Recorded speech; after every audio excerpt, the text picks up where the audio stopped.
ઓમ નમઃ શિવાય. અધ્યાય 40. કિરાત અર્જુન વિવાદ. નંદીશ્વર બોલ્યા કે હે સર્વજ્ઞ સનતકુમાર, આ જ સમયે શિવજીએ પોતાના સેવકને મોકલી મૃતભૂનની પાસેથી પોતાનું બાણ મંગાવ્યું. આ બાજુએ અર્જુન પણ પોતાનું બાણ લેવા આવ્યો. એમાં એ બંનેનો વિવાદ થયો. અર્જુને ગણને માર મારી પોતાનું બાણ લઈ લીધું. ગણે કહ્યું, આ બંને બાણ અમારા છે, એ બંનેને છોડી દો. અર્જુને શિવ સ્મરણ કર્યું, સ્તુતિ કરી. ગણે કહ્યું, તું જૂઠો તપસ્વી છે, બાણ મારું છે. જો તારું હોય તો એનું ફળ દેખાડ, હું જોઈ તો લઉં. અર્જુને કહ્યું, બાણના ફૂલ ઉપર મારું નામ અંકિત છે, તેને કેમ બતાવું? જ્યારે તારા સ્વામી આવશે તો ત્યારે જ હું બતાવીશ. તારી સાથે મારું યુદ્ધ શોભા આપનારું નહીં થાય. હું તો તારા સ્વામી સાથે જ યુદ્ધ કરીશ.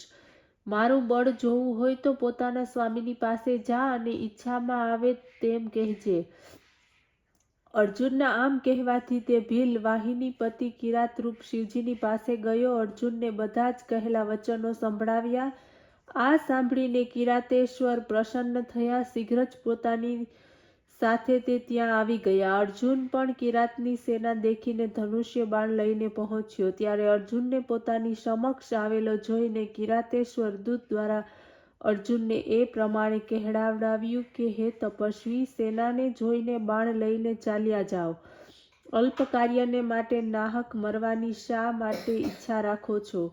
તારા ભાઈઓ અને તેમાંય વિશેષ કરીને તારી સ્ત્રીને સુખ દુઃખ થશે, તે પછી પૃથ્વીને કેવી રીતે પ્રાપ્ત કરશો? આમ કહેતા અર્જુનના રક્ષક અને એની દ્રઢતાના પરીક્ષક પરમેશ્વર શિવ એમની પાસે આવી પહોંચ્યા અને વિસ્તારપૂર્વક સર્વ વૃત્તાંતનું વર્ણન કરવા લાગ્યા. અર્જુને એ ગણ દ્વારા ભીલરાજને કહેવડાવ્યું કે વિપરીત હશે. જો હું પોતાના બાણ આપી દઉં તો આનું પરિણામ નિશ્ચિત રીતે કુળમાં કુલંકી જ કહેવાઉં. મારા ભાઈઓ ભલે દુઃખી થાય, પરંતુ હું તો અવશ્ય યુદ્ધ કરીશ જ. શિયાળથી સિંહ ડર્યો છે, વંશરથી રાજા ડર્યો છે. જ્યારે અર્જુનને આમ કહ્યું તો પોતે તે ભીલ પોતાના સ્વામીની પાસે જઈને સર્વ વૃત્તાંત કહેવા લાગ્યો. આ સાંભળતા જ કિરાત નામક મહાદેવ અર્જુનને અત્યંત નિકટ આવી પહોંચ્યા. અધ્યાય 41. કિરાતેશ્વર કથા. નંદીશ્વર બોલ્યા કે પછી તો તેમને આવેલા જોઈને અર્જુને શિવજીનું સ્મરણ કર્યું, દારૂણ યુદ્ધનો આરંભ કર્યો. ગણો સાથે એ ભીલ એ રીતે તીવ્ર બાણોથી અર્જુનને તીવ્ર પીડા પહોંચાડી. અર્જુન પોતાના સ્વામીનું સ્મરણ કરવા લાગ્યો. પછી એના બાણોને કાપતા શિવ ઉપર પણ તેણે અનેક બાણો ચલાવ્યા, જેને શિવે સહન કર્યા. અર્જુનના ભયંકર મારથી ભીલરાજના ગણો ભયભીત થઈને ભાગવા લાગ્યા. પરાક્રમી અર્જુન પોતાના તીવ્ર બાણો ચલાવી શિવજીની સાથે આ પ્રમાણે યુદ્ધ કરવા લાગ્યા. શિવજીને અર્જુનની દયા આવતી હતી, એથી તેઓ એમની નજીક ચાલ્યા ગયા, પરંતુ અર્જુન તો પોતાની ઉપર ભયંકર પ્રહાર કરતા જ રહ્યા. શિવ ઉપર એમના બાણોનો કોઈ પ્રભાવ ન પડ્યો. આ જોઈને ભક્ત વત્સલ લીલાધારી શિવજી હસવા લાગ્યા. પછી તો ભક્તને વશ ભગવાને અર્જુનને પોતાના અદ્ભુત રૂપ બતાવ્યું. અર્જુનને આશ્ચર્ય થયું. એમને પોતાના ઉપર ઘણી જ શરમ ઉપજી. એમણે કહ્યું, આ તો મારા પ્રભુ સાક્ષાત શિવ છે. અરે, આ ત્રૈલોક્યનાથની સાથે મેં યુદ્ધ શા માટે કર્યું? ભગવાનની બળવાન માયા એ શું ન કરી શકે? ભગવાને પોતાનું રૂપ છુપાવીને મારી સાથે યુદ્ધ કર્યું. અર્જુને પોતાની બુદ્ધિથી આ પ્રમાણે વિચારી હાથ જોડી મસ્તક નમાવીને શિવજીને પ્રણામ કરવા લાગ્યા. પછી ખેદથી ખીન થયેલા તે કહેવા લાગ્યા, હે દેવાધિદેવ શિવજી, હે કરુણા સાગર સર્વેશ, મારા અપરાધને ક્ષમા કરો. હે પ્રભુ, આપે આ શું કર્યું?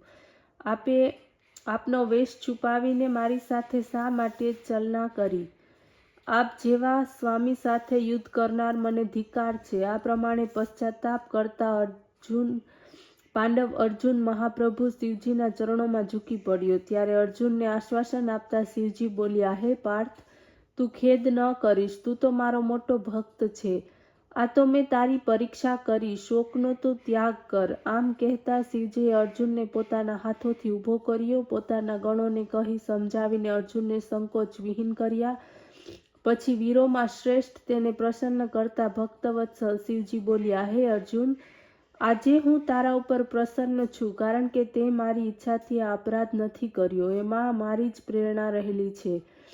તેથી જે ઈચ્છા થાય તે વરદાન માગો. અર્જુને કહ્યું, હે પ્રભુ, હું આપની કીર્તિને કેવી રીતે વર્ણવી શકું? પરંતુ હું તો આટલું જ જાણું છું કે આપ ઘણા જ કૃપાળુ છો. આપ કહીને અર્જુન ભક્તિપૂર્વક ભગવાન શંકરની આ રીતે સ્તુતિ કરવા લાગ્યો. હે દેવાધિદેવ, કૈલાશવાસી સદાશિવ, આપને નમસ્કાર છે. હે કપર્દિત, ત્રિનેત્ર, પ્રસન્ન સ્વરૂપ અને સહસ્ત્ર શરીરવાળા હે પ્રભુ, આપને નમસ્કાર.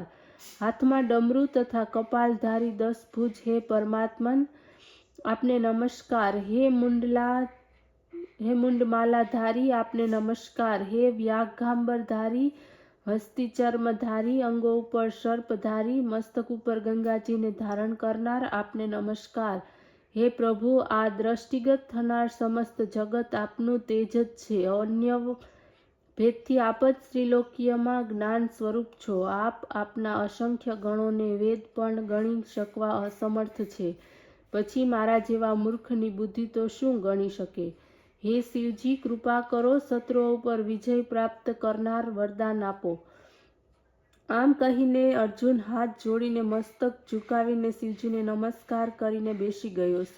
સ્વામી શિવજી પોતાના ભક્ત ઉપર પ્રસન્ન થઈ પોતાનું દુર્જય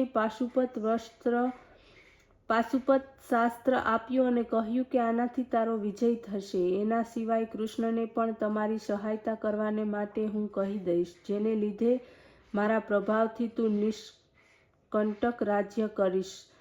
એ પ્રમાણે કહીને શિવજી અર્જુનના મસ્તક ઉપર હાથ ફેરવતા ત્યાંથી અંતર્ધ્યાન થઈ ગયા. આમ શિવજીની પાસેથી પાશુપત શાસ્ત્ર મેળવી અર્જુન પોતાના ભાઈઓ તેમજ દ્રૌપદીને મળ્યા અને સુખને પ્રાપ્ત થયા. કિરાત નામના શંકરના અવતારની આ કથા સંપૂર્ણ મનોરથને પૂર્ણ કરનારી છે.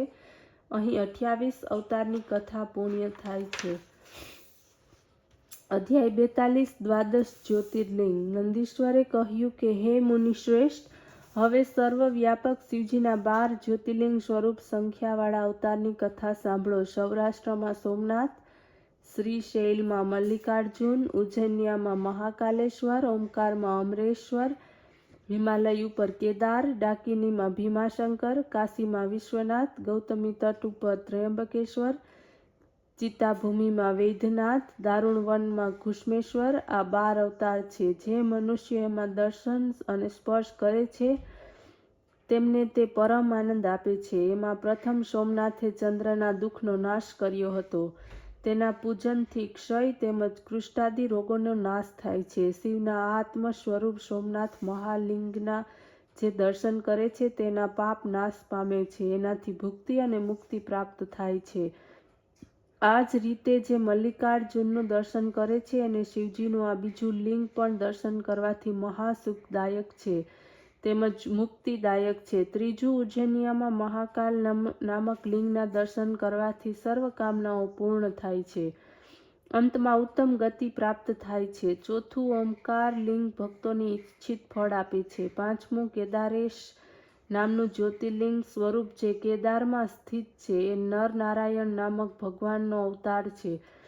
એના દર્શન પૂજન કરે છે અને અભીષ્ટ ફળની પ્રાપ્તિ છે. શિવનો છઠ્ઠો અવતાર ભીમનાથના અસુરને મારવાથી ભીમાશંકર જ્યોતિર્લિંગ રૂપે થયો. એ દૈત્યને મારી શિવે કામરૂપ દેશના રાજાની રક્ષા કરી હતી. એ ભક્તોના મનોરથોને પૂર્ણ કરનાર એ ખંડના સ્વામી છે. હે મુનિ, આ રીતે વિશ્વેશ્વર નામનો 7મો અવતાર કાશીમાં થયો, જે સમસ્ત બ્રહ્માંડના સ્વરૂપ તથા ભક્તિ મુક્તિદાયક છે. એમની પૂજા વિષ્ણુ વગેરે સર્વ દેવોએ કરી હતી, જે કૈલાસપતિ તથા ભૈરવ રૂપે સ્થિત છે. જે ત્યાં જ્યોતિર્લિંગથી સ્થિત પોતાની પુરીના સ્વામી આ મુક્તિદાયક અને સ્વયં સિદ્ધ સ્વરૂપ છે. જે આ કાશી વિશ્વનાથને પૂજે છે અને એના નામે જપે છે તે કર્મબંધનમાંથી છૂટી મોક્ષ પામે છે. આ પ્રકારે ત્રયંબકેશ્વર નામના જ્યોતિર્લિંગ રૂપે 8મો અવતાર ગૌતમીના કિનારે ગૌતમ ઋષિની પ્રાર્થના અને કામનાથી થયો છે. આ જ્યોતિર્લિંગના દર્શન તથા સ્પર્શથી સર્વ કામનાઓ પૂર્ણ થાય છે. 9મો વૈદ્યનાથ અવતાર છે, જેમાં અનેક લીલાધારી શિવજી રાવણ નિમિત્ત પ્રગટ થયા. ત્યારે રાવણ શિવજીને લઈ જઈ રહ્યો હતો ત્યારે શિવજી બહાનું બતાવી ત્યાં જ્યોતિર્લિંગ રૂપે ચિતાભૂમિમાં સ્થિત થયા અને ત્રૈલોક્યમાં એમને વૈદ્યનાથેશ્વર નામે લોકો ઓળખવા લાગ્યા. એમના દર્શન તથા ભક્તિપૂર્વકના પૂજનથી ભુક્તિ મુક્તિ પ્રાપ્ત થાય છે. વૈદ્યનાથેશ્વર શિવજીના આ મહાત્મ્યને તથા તેમના અનુશાસનને જે વાંચે છે એમને જે ભુક્તિ મુક્તિ પ્રદાન કરનાર થાય છે. 10મો નાગેશ્વર અવતાર અયોધ્યાપુરીમાં થયો. શિવના આ લિંગના દર્શન પૂજનથી મહાપાપો નાશ પામે છે. એ જ રીતે શિવના 11મા અવતારમાં રામેશ્વર જ્યોતિર્લિંગ અવતાર થયો, જેમણે રામચંદ્રનું પ્રિય કાર્ય કર્યું અને જે રામચંદ્ર દ્વારા સ્થાપિત હતું. આ જ્યોતિર્લિંગ રામચંદ્રથી પ્રસન્ન થઈને એમને જયનું વરદાન આપ્યું અને એમનાથી પ્રાર્થિત તથા સેવિત બનીને શિવજી જ્યોતિર્લિંગ સ્વરૂપે સેતુબંધમાં સ્થિત થયા. પૃથ્વી ઉપર રામેશ્વરનો અદ્ભુત મહિમા છે, જે રામેશ્વર ભોગ તથા મુક્તિને આપનાર છે, ભક્તોની કામનાને પૂર્ણ કરનાર છે. જે મનુષ્યોએ રામેશ્વર મહાદેવને શ્રેષ્ઠ ભક્તિપૂર્વક ગંગાજળથી સ્નાન કરાવે છે તે જીવન મુક્ત થાય છે. તે સંસારમાં દેવ દુર્લભ ભોગ ભોગવીને પછી પરમ જ્ઞાનને પ્રાપ્ત કરીને કૈવલ્ય મોક્ષ પ્રાપ્ત કરે છે. આ જ રીતે ઘુષ્મેશ્વર નામનો 12મો અવતાર થયો, જેને ઘુષ્માને આનંદ આપ્યો. દક્ષિણ દિશામાં દેવલોકની નજીક સરોવરમાં ઘુષ્માના પ્રિય કરનાર શિવ પ્રગટ થયા. ભક્તવત્સલ શિવે સુદેહા નામક દૈત્યને માર્યો તથા ઘુષ્માના પુત્રની ભક્તિથી પ્રસન્ન થઈને તેમની રક્ષા કરી. આથી પ્રાર્થના કરવાથી ઇષ્ટફળ આપવાવાળા પ્રભુ શિવ ઘુષ્મેશ્વર નામથી ત્યાં સરોવરમાં જ્યોતિર્લિંગ રૂપે રહ્યા. આ શિવનું દર્શન તથા ભક્તિ વડે પૂજન કરી મનુષ્ય આ લોકમાં સર્વ પ્રકારના સુખ ભોગવી મુક્તિને પામે છે. મનુષ્ય આ જ્યોતિર્લિંગ કથાનો પાઠ કરે છે અથવા સાંભળે છે તે સર્વ પાપમાંથી છૂટે છે. મેં સતરૂપ સંહિતાનું વર્ણન કર્યું. આ સંહિતા 100 અવતારની સુંદર કીર્તિ રૂપે છે તથા સંપૂર્ણ કામનાના ફળને આપનાર છે.